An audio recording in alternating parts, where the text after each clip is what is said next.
Well, the Vermont City Marathon's fast approaching with less than 2 weeks to go now. Chief Meteorologist Tom Messner is live at Echo in Burlington. Tom, it's an event that requires an awful lot of work behind the scenes. Yeah, tell me about it, you guys. I can't believe it's less than 2 weeks away. As you can imagine, it takes literally thousands of volunteers to make this thing go. And our hometown hero this time around, well, it's one of those. Every year for almost a decade, Brian Wemple has laced up his sneakers and hit the road for the Vermont City Marathon. Not as a runner, but a volunteer bike patrol.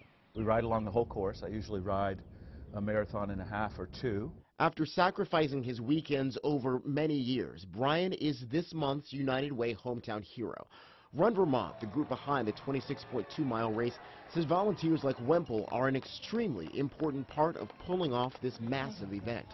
He's out there with, first aid credentials, and he's helping people stay safe and sound. And, if someone's in a little bit of distress, he's there to give a hand.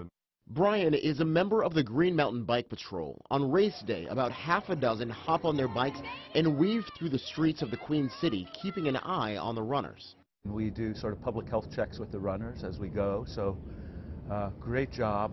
We ask people how they're doing. Pretty serious business with nearly 8,000 runners pounding the pavement. People who have special skills like Brian and a lot of the folks on our medical team, the utilization of those resources is extremely important to us. Right now, Brian is gearing up for his 10th marathon patrol, and he says that if he has his way, it'll be far from his last.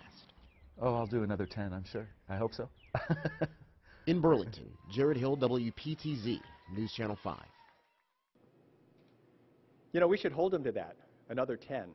We're back live at Echo here. Phelan Fretz, the executive director of the Science Center, is here with me. I know this is something you can relate to because you've done things like this, but I'm not sure you've done it to the extent Brian has. Yeah, we love the marathon down the waterfront. It's a big celebration. It sort of kicks off the summer for us. And tonight I want to introduce Lori from the United Way is going to introduce tonight's hometown hero. All right, Lori.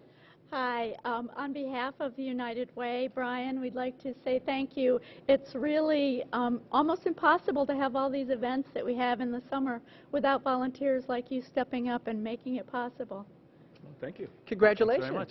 Thanks a lot. Now let's talk a little bit about this, because I'm going to imagine it's almost difficult sometimes to keep up with some of these really good runners, huh? Well, actually, the very good runners we don't have to keep up with. They're in such good shape. I just let them run ahead.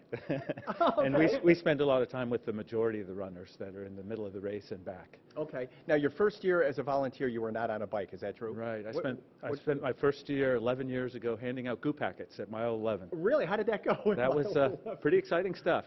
Passing them out and cleaning them up. Wow. And I saw a bicycle go by, and I said, that's what I want to do. I can imagine why that was.